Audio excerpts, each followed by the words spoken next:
салому дуруди бепоён ба ҳамаи шумо мухлисони азиз. Ин барномаи дар шабакаҳои иҷтимоист. ман Фирдавси хурсандам. Рафтем.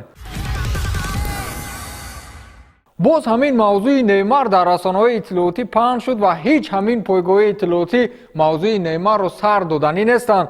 Ин дар ҳолест ки Роналду шахсан хостори ба дастаи Ювентус овардани Неймар аст ва ӯ бовар бар он дорад ки дар сурати ба Турин омадани бразилӣ онҳо имкони ғолиб омадан дар Лигаи Чемпионҳоро доранд. Дирӯз расонаи иттилоотии Русии Евроспорт дар такя ба пойгоҳи иттилоотии Мундо Депортиво маводе нашр кард ки гуфтаҳои моро тақвият медиҳад. Расонаи испанӣ дар саҳифаи расмии твиттери худ навиштааст ки тарафҳои Барса ва ПСЖ ахиран фаҳмиданд ки гуфтушунӣ дар мавриди баргашти Неймар ба Барс ғайриимкон аст. аз ин рӯ онҳо ба қавле вариантҳои дигарро нақша кашиданд. дастае ки барои трансфери Неймар бештар таваҷҷӯҳ дорад ин Ювентус аст. агар Барселона пурра аз хариди Неймар даст кашад, пас Пини Захави ёрдамчии падари Неймар ин ҳафта дар мамлакати Чин бо намояндагони бошгоҳи Ювентус вохӯрӣ мекунад ва ин масъаларо баррасӣ хоҳанд кард. ягона нафаре ки бошгоҳро маҷбур дорад то Неймарро ба даста биёранд, ин Криштиану Роналду мебошад. ин дар ҳолест ки Неймару Роналду дар сабти як рекламаи португалӣ бо ҳам робитаи дӯстӣ пайдо карданд. як замон Роналдову Неймар дар ринги бокс буданд, пас аз чанде боз тенниси рӯи миз мезаданд. ҳамун ҷо аллакай онҳо дӯстӣ пайдо карданд ва пас аз ин дӯстӣ сару садоҳо дар мавриди оне ки Роналду мехоҳад Неймарро ба даста биёрад баланд шуд, навиштааст расонаи испании Мундо Депортиво. ана гап дар куҷо будааст? Роналду сухан кард ки Деликтро биёред, оварданд. акнун гуфтааст ки Неймарро биёред. ба фикри шумо меоранд ё не? ҳоло ҳам ба қавле мавзӯи гузариши Гризман ба Барселона намурд.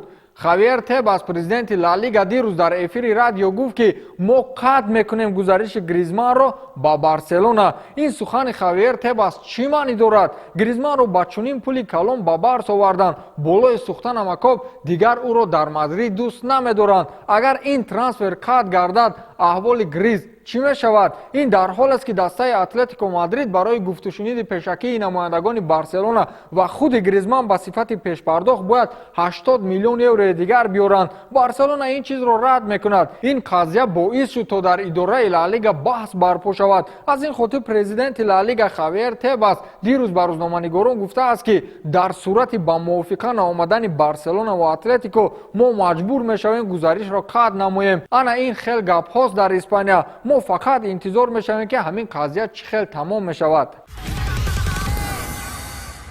боксчии пуэрториканӣ Субриэл Матиас ки чанд рӯз пеш ҳарифи худ Максим Дадашевро ба нокаут фиристод ва Максим дигар ба амри тақдир аз ҷой бар нахосту вафот кард, дирӯз ӯ дар ин маврид суҳбат кард ва чунин суханҳоро дар ин бора гуфт: ҳеҷ кас ба мурдан тайёр нест вақте ки барои амалии орзуҳо меояд. ҳамаи мо ба хотири осудаҳолии аҳли оиламон ба ринг мебароем ва ҳеҷ гоҳ тасаввур карда наметавонем ки ин ба чӣ анҷом меёбад. парвози баланд кун, муборизи бузург. сабаби ҳамаи ҳодисаҳоро фақат худо медонад. ман ҳамеша туро эҳтиром мекунам. рӯҳат шод бод. Максим Дадашев, гуфтааст Субриэл Матиас. ёдовар мешавем ки чанд рӯз қабл дар ринги бокси касбӣ Субриэл Матиас ва Максим Дадашев андари майдон шуданд. дар як зарбаи сахти Субриэл Максим Дадашев тоқат наёвард ва ӯро ба беморхона бурданд ки дар натиҷа Максим Дадашев вафот кард. ин дар карьераи Максим аввалин бохт буд ки ҳамунам ба марг анҷом ёфт. Максим дар ҳаёти худ 14 маротиба ба майдон баромадааст ки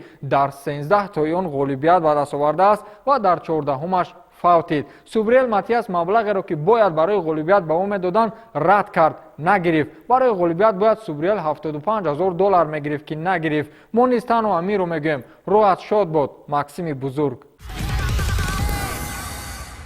Маурисио Сарри дар мавриди муносибаташ бо Роналду ҳарф зад ва ҳама интизор буд ки ҳоло Сарри Роналдуро аз осмон ба замин мезанад. аммо не, гуфти он гапҳо ҳоло таваллуд нашудааст он касе ки дар мавриди Роналду чизи баде бигӯяд. ман албатта бузургони футболро дар назар дорам. Маурисио Сарри, сармураббии ҷадиди дастаи туринии Ювентус, дар як суҳбати хуса бо рӯзноманигорон гуфт ки Роналду бозингаре аст ки ба мо фарқиятро муайян мекунад. дигар 10 бозингари дигарро мебояд барои ӯ кор намоянд.